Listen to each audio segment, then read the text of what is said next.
আমরা একটি ভঙ্গুর শিক্ষা ব্যবস্থা নিয়ে আমরা কাজে নেমেছি। এটা একটা রেগুলার প্র্যাকটিস যে প্রিভিয়াস অ্যাডমিনিস্ট্রেশনকে দোষ দেওয়া। আমরা বিজনেসে বা অফিসিয়ালি আমরা এটা দেখেছি।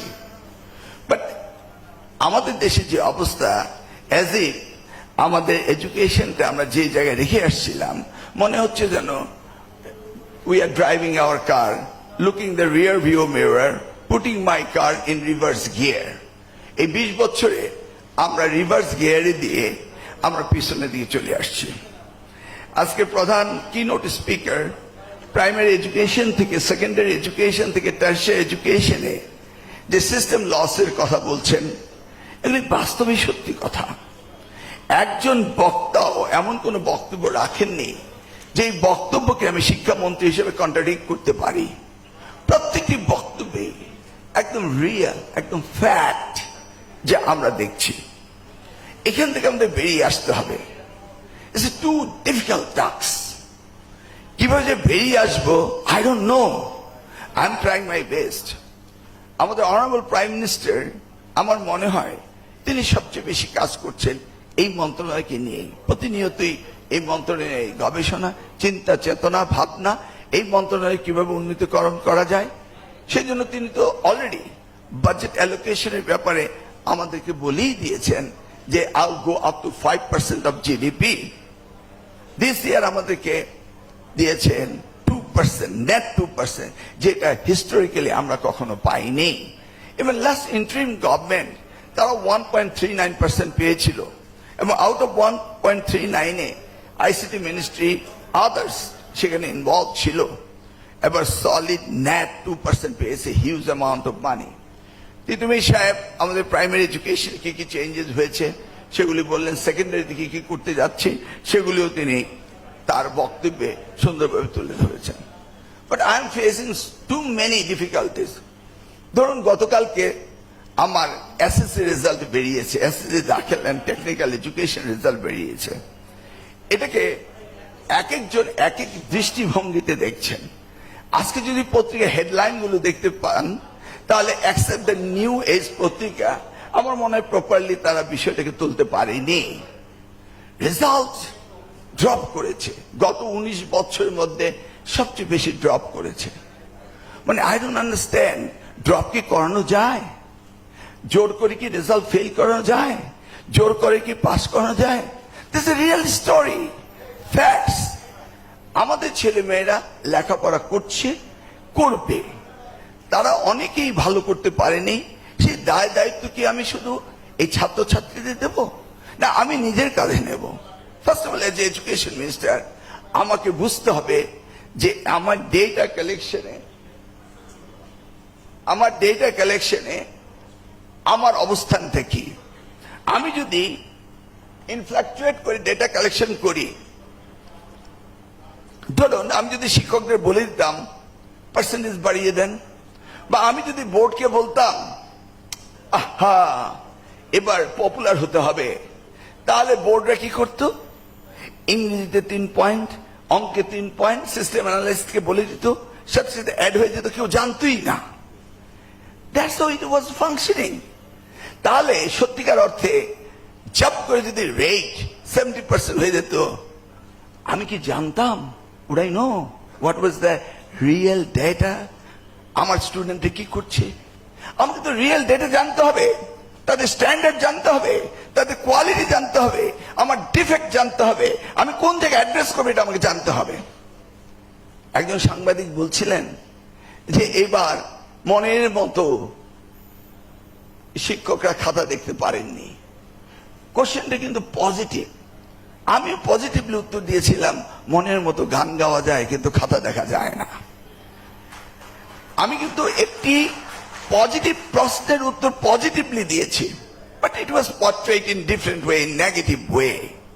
But that should not be. আমি বলেছি এবারে রেজাল্ট ভালো হয়েছে, বিকজ আমাদের স্কুলগুলোতে শিক্ষক নেই। আমাদের দেশে টার্মোয়েল চলেছে, করোনার পরে পড়ালেখা ডিস্টার্ব হয়েছে, ক্লাসরুম এডুকেশন গুলো ঠিক মতো হয়নি। সব মিলিয়ে তারপরে যে রেজাল্ট করেছে, to me it is a good result. To me it's a good result.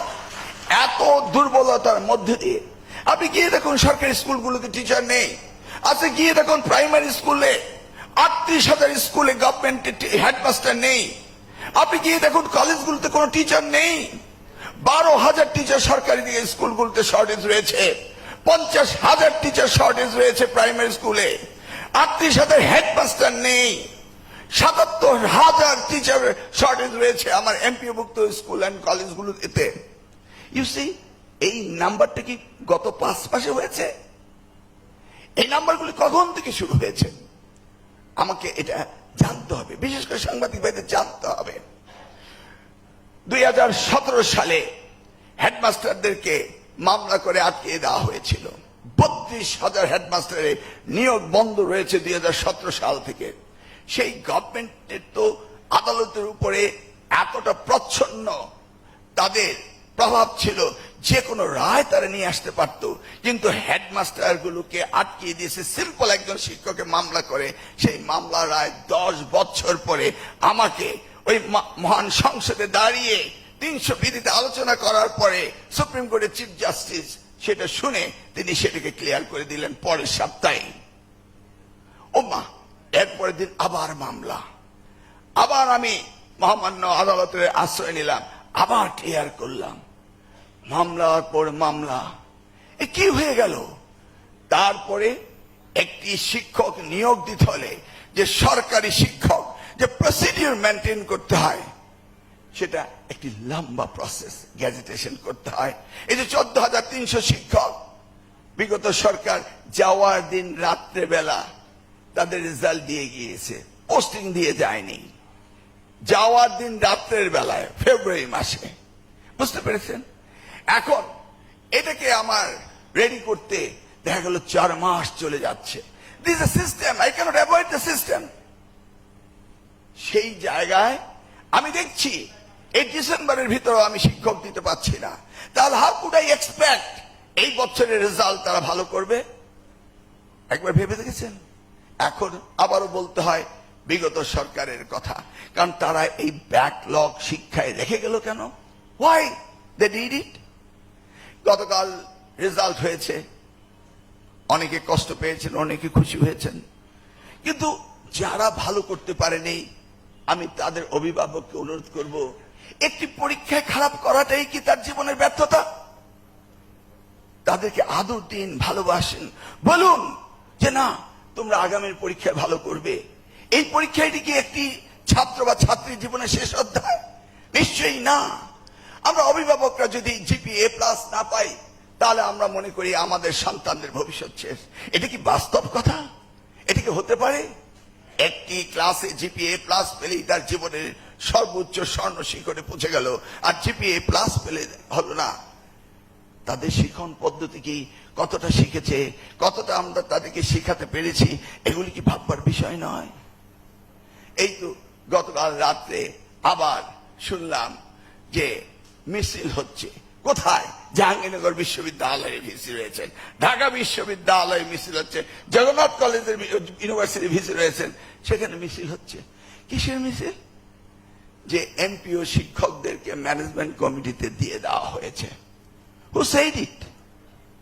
একটি মিটিং এর রেজুলেশনের আলোচনার জায়গাটুকু কেটে কোন গুপ্ত এক লোক মন্ত্রণালয় থেকে আলোচনায় যতটুকু হয়েছে অতটুকু কেটে দিয়েছে, কিন্তু তার নিচে যে রয়েছে মাননীয় মন্ত্রী সেটাকে দেখবেন, পরীক্ষা নিরীক্ষা করবেন, তারপরে সেইটার প্রজ্ঞাপন জারি হবে। সেই জায়গাটি ওই চিঠির মধ্যে রয়েছে, সেই জায়গাটুকু না দিয়ে পত্রিকায় ছাপিয়ে দিল, আর সেটাকে নিয়ে বিশ্ববিদ্যালয়ের অঙ্গনের ছাত্ররা তারা মিছিল শুরু করলো। মানে আই ডোন্ট আন্ডারস্ট্যান্ড। একটি বিষয়ে সিদ্ধান্ত নিতে হলে এটা আলোচনা হবে আলোচনার টেবিলে, সেখান থেকে রেজুলেশন হয়ে আমার কাছে আসবে। সেই রেজুলেশনের সিদ্ধান্ত কি মন্ত্রীর সিদ্ধান্ত? এটা কি রাষ্ট্রীয় সিদ্ধান্ত? এটা কি প্রধানমন্ত্রীর সিদ্ধান্ত?